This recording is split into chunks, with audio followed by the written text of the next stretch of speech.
Hi guys, it's Jess from Honest Fiction, and welcome back to my channel. In today's video, I'm going to be sharing my end of summer fantasy romance book haul.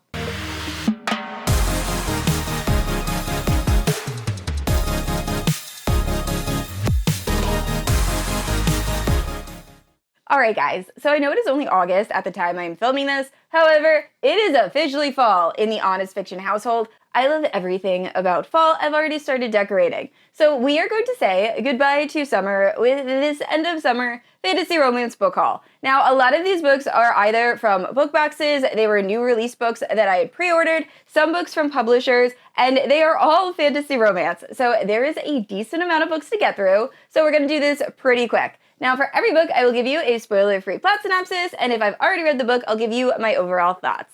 Now, if you're unfamiliar with my channel, I post new videos every Wednesday and Sunday. If you haven't yet, please like and subscribe. You can also hit that notification bell to be notified whenever I post new bookish content. You can also check out my Goodreads, Instagram, and Patreon, all linked down below. With all that out of the way, let's talk about these books. Alright guys, so as always, starting with special editions. First up, we have Arcana Academy by Elise Kova. This is Fairy Loot's special edition, I believe for either July or August. It is stunning, as always. Now, I actually read this in August. It was the first book I read, and I'm still not exactly sure how I feel. So if you're unfamiliar with the plot, we are following a girl named Clara. Now, Clara lives in a world where magic has been outlawed, but she is able to survive by crafting illegal tarot cards. Now, eventually, she is discovered and thrown in jail, but she is able to find a way out. She makes a deal with the mysterious Prince Kalie, who happens to be the headmaster of Arcana University,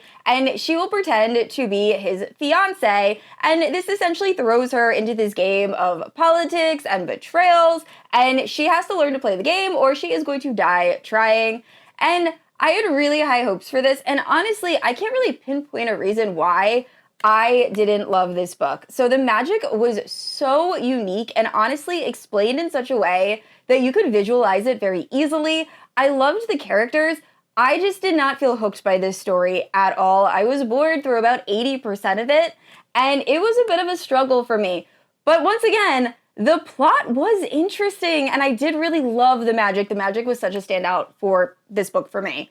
But the characters and the romance, I just could care less, and I find that happens pretty often with Elise Kova, so this might just be a me thing. If that plot sounds interesting to you, I would 100% give this book a try. But if you actually want to see, like, the beautiful special edition, here are the end pages, and I believe they are tarot cards. And then this is the gorgeous naked hardback.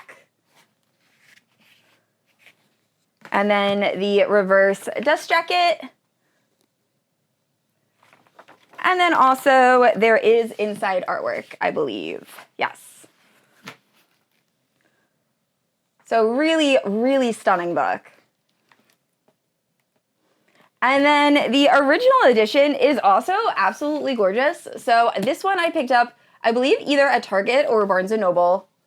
And it is also absolutely stunning. So overall, if you are looking for a unique fantasy romance, I would definitely give this a try. And next up, we have the Nightblood Prince. This literally got delivered as I was filming this video, so perfect timing. But this is Fairy Loot's young adult August fantasy romance book. Now, unfortunately, I do think I am going to be giving up my young adult Fairy Loot subscription, mostly just because I am running out of room and I don't read a ton of young adult anymore. But I just read the plot of this. It sounds so good. So in this, we are following this girl named Faye, and when she was born, there was a prophecy that she would become the Empress of all Empresses. So shortly after this prophecy was made, she was sent to this kingdom and has essentially been raised just to marry the prince of this kingdom. So she doesn't have a lot of autonomy, and one day she decides she's going to change her fate. So she goes out to hunt a apparently magical tiger, but what she doesn't expect is to run into another prince who is also hunting this tiger, who also is able to command an army of vampires, supposedly, and I believe it's going to be a love triangle between her and these two princes. All of that sounds so good, so I will definitely be reading this in September. Now, like I said, this is Fairy Loot Special Edition, and it is stunning. I love the red that, like, pops out And then this is the naked hardback, also gorgeous. And then the inside artwork, that's what I was talking about, this red, I love it. And the back. And then I'm assuming this is what the UK cover looks like. But so pretty. I love reading vampires around like spooky season, so I know I am going to love this. And last up for special editions, we have another young adult romantasy from Fairy Loot. So this is Heir of Storms. Now in this story, we are following a rain singer. Unfortunately, she happens to be a rain singer that was born into an incredibly powerful fire-wielding family. Now, on the day that Blaze was born, she ended up causing some sort of storm that killed thousands of people, and then her magic just mysteriously vanished. So she's kind of been living in hiding ever since, until she is thrust back into the spotlight when she receives an invitation along with her twin brother Flint to compete for the throne, and I believe it's gonna go from there, but it sounds awesome. It was pitched as a book to read if you're a fan of Shadow and Bone, which is one of my absolute favorite YA series, so I know this is gonna be fantastic. Now, I do want to get to this soon, and once again, this edition is stunning. Love the end pages. Ooh, the inside. Ooh! Okay, so I obviously have not taken this off yet, but this hardback, wow. So pretty. And then the inside artwork is also gorgeous. I love the artists Fairy Loot uses. They're like so insanely talented. And then this is the, I'm assuming, original cover. So pretty. And I'm hopefully gonna get to this in August because I do feel it has kind of a summer type vibe. And next up, we have Silvercloak. Now, this is an adult fantasy romance set in a city that runs on pleasure and pain. We are following Saffron, who is an up-and-coming detective who decides to go undercover to try to infiltrate the gang that murdered her parents. And she's successful in doing this, but when she does, she gets pulled into this world of depravity and secrets and begins to become close with the leader of this gang's son, who might be kind of in the same predicament that she is in. So I believe they're gonna have to work together to get out of this gang, and it sounds awesome and not at all what I thought this book was about when I purchased it. So I actually picked this up at Barnes & Noble. I, for some reason, thought this was written by somebody completely different. I think I thought this was a T. Kingfisher book. And also, I thought it featured a main male character. I didn't think it was an FMC we were following, and I didn't think it had any romance in it whatsoever. So I don't know what I was thinking about when I bought this, but I am so happy I did. Now, this is getting kind of mixed reviews, but the plot sounds really good, and I don't think I've ever read this author before. So this will definitely be a book I read in September. And next up, we have a dark white shoes vampire romance, Forged in Blood. Now, I was supposed to read this in August. However, I have been so slumpy this month, so this is probably going to get pushed to September, but I'm still very excited to get to this. All I know about this is we were following this girl named Ophelia, who has been alone her entire life, and this has driven her to really want to become a social worker and help kids. Now, this dream finally seems within reach when she is offered a spot at the illustrious Mortimer University, or some name similar to that. And when she gets there, she thinks her dreams have come true until she catches the attention of 3 vampires and their leader, and I'm assuming she is going to have a romance with all of them. I do not know if this is bully or not. If you have read this series, please let me know. I do know this is the first book in 3 books, with the last book having the HEA, and I've heard very good things about this, so I definitely want to pick this up soon. This book also allowed me to explain to my adorable mother what white shoes is. I picked this up at Target, hence the very annoying sticker. I went out with her for her birthday, and I grabbed this, and I guess she was reading the back of it, and that was a very interesting car conversation. So sorry about that, Mom, but overall, I cannot wait to get to this. And next up is House of Blight. Now, this is a dark gothic fantasy romance that I've had on multiple TBRs and still have not picked up. I actually thought I already owned a physical copy of this, but after checking my library, I realized I did not. So I picked this up at Barnes & Noble. But apparently this is following a girl that has the power to heal any sort of wound or illness with a single touch. Unfortunately, this power has a cost, and it actually takes life from her. So she tries not to use this power very often. But when her 2 younger brothers fall ill to a mysterious illness that she cannot cure, she is forced to work for the illustrious, I'm loving that word today, Fernglove family. And when she gets there, she soon realizes they might be harboring some secrets. And I believe it's just like a creepy kind of gothic mystery with really cool magic. And I had a friend recently finish this and tell me I needed to read it immediately. So I definitely want to pick this up before spooky season. I try to get all of those kind of reads in August and then early September. So that way I can just have all of the recs for October. It is my favorite time just to read the creepy, creepy books. So anyway, another book I'm hoping to get to soon. And next up, we have In the Veins of Drowning. This book is phenomenal. It is one of my top books of the year, definitely my top read of August. Oh my gosh, it is so, so good. It kind of gives like the Scattered Bone vibes, but also A Ship of Bones and Teeth. The writing, the prose, everything about this. I was obsessed. Thank you so much, Lachlan from Locke's Library. I actually picked this book up, ended up DNFing because I really wanted to get to Direbound, but I saw her raving about this, and as soon as I finished Direbound, I picked this up, read it in one sitting, could not put it down, and still have not been able to stop thinking about it. So I love this. In the story, we are following Imogen, and Imogen has spent her life in hiding, both from the kingdom that she resides that hunts sirens, and also the dark powers dwelling within her. Now, a king ends up visiting, and when he discovers what Imogen is hiding, he decides to perform a blood bond with her in order for them to try to take down a greater threat. So together, they have to traverse the open water where there are zombie sirens trying to kill them. And as this bond grows between them, Imogen slowly realizes that in order to defeat these monsters, she might have to become one.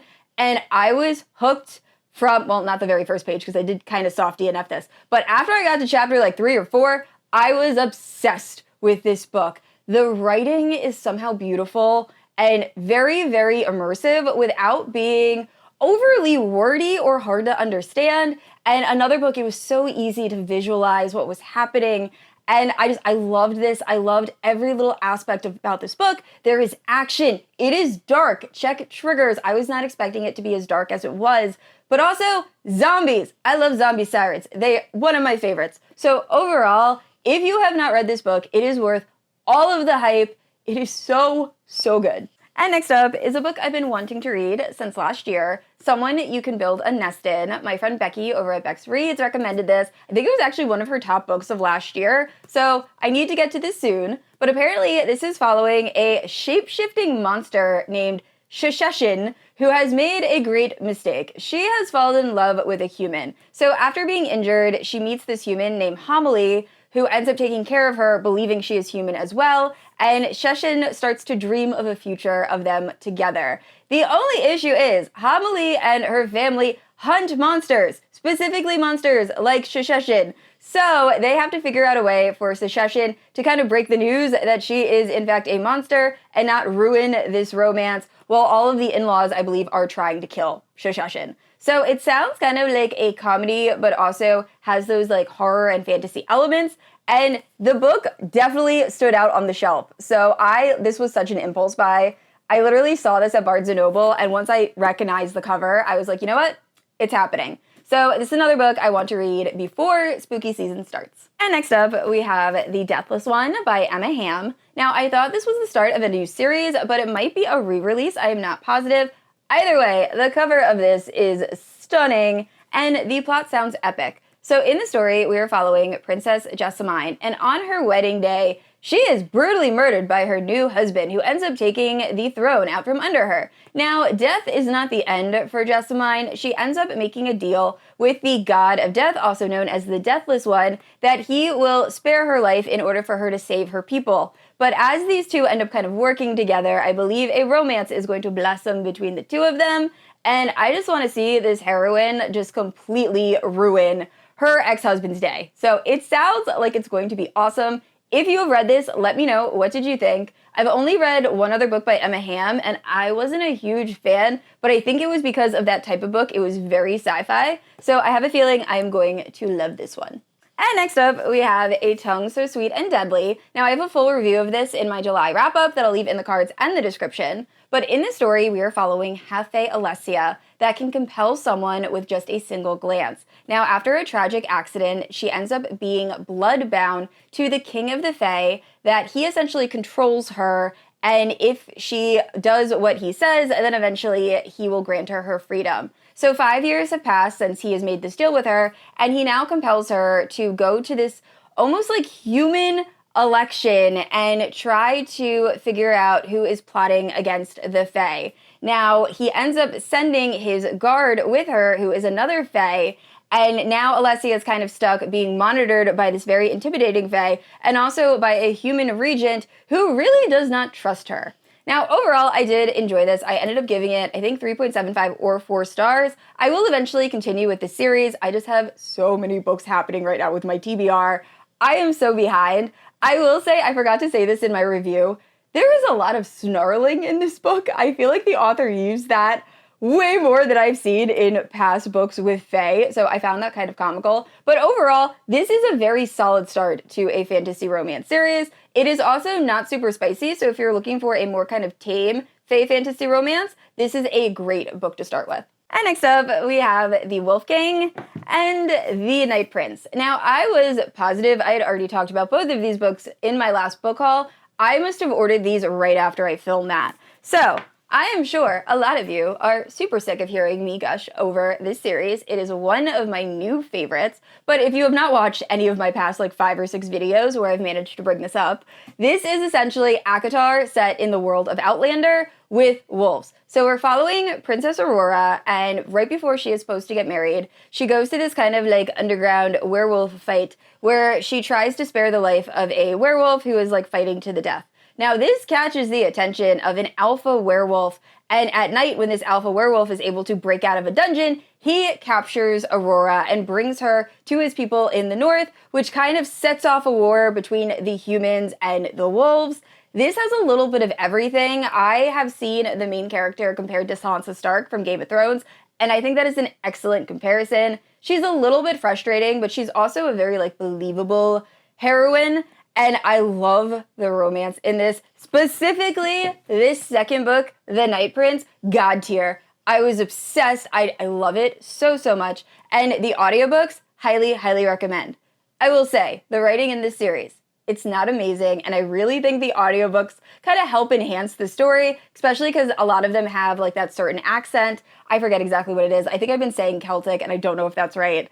But I just definitely check out the audiobook if you're an audiobook listener. But overall, I love this series so, so much, and I need the 3rd book to release via audio immediately. Alright guys, so I just realized I did kind of lie in my intro. I do have 2 dark romance books. So first up we have Insatiable by Leigh Rivers. So in this book, Cade seems to be in love with someone he claims to despise. Years ago, Stacy absolutely broke his heart and shattered his world to the point that he has now been pulled into a new world filled with shadows and despair, and he is just having a rough go of life. But now he is granted a brief moment of reprieve, and he decides he is going to check on the woman that he once loved, and his obsession just immediately begins again. And this is one of those books I feel like it is kind of better to go into slightly blind and not have as clear an idea of what is going on. Most of that summary is literally from like the Goodreads synopsis. I was not expecting to be hooked the way I was with this book. It has been quite a while since I've read a dark romance, and I have been kind of slumpy the last few months, so that is why I immediately started listening to this when it released, and read it in a single day. Was obsessed. I need the 2nd book to release. This is part of a series, not a standalone, so there is no real HEA at the end of this, but I am really, really hoping for one. And last up, we have 5 Brothers by Penelope Douglas. I have been wanting to read this book for so long, but I definitely thought it was Why Choose, so I actually picked this up because I still plan on doing a Why Choose reading vlog, and after looking on Goodreads, I now realize this is not a Why Choose book. I believe she does end up with one of the 5 brothers by the end, thereby not Why Choose. I am still very curious to read this though. I've loved everything I've read by Penelope Douglas, and I'm actually kind of surprised I have not picked this up already. So another book I am planning on reading in September. Alright guys, that is it for my end of summer book haul. Please let me know down in the comments below if you have read any of the books I mentioned, or if you have a good fall rec for me. I'm trying to get my fall TBR ready. But I'd like to say a special thank you to my Paladin protectors, Amanda, Christy, Kat, Alada, Leslie, and Nerdy. Thank you guys so much for supporting my channel. And I said this already, I post new videos every Wednesday and Sunday, and if you haven't yet, please like and subscribe. I will see you all next week. Bye!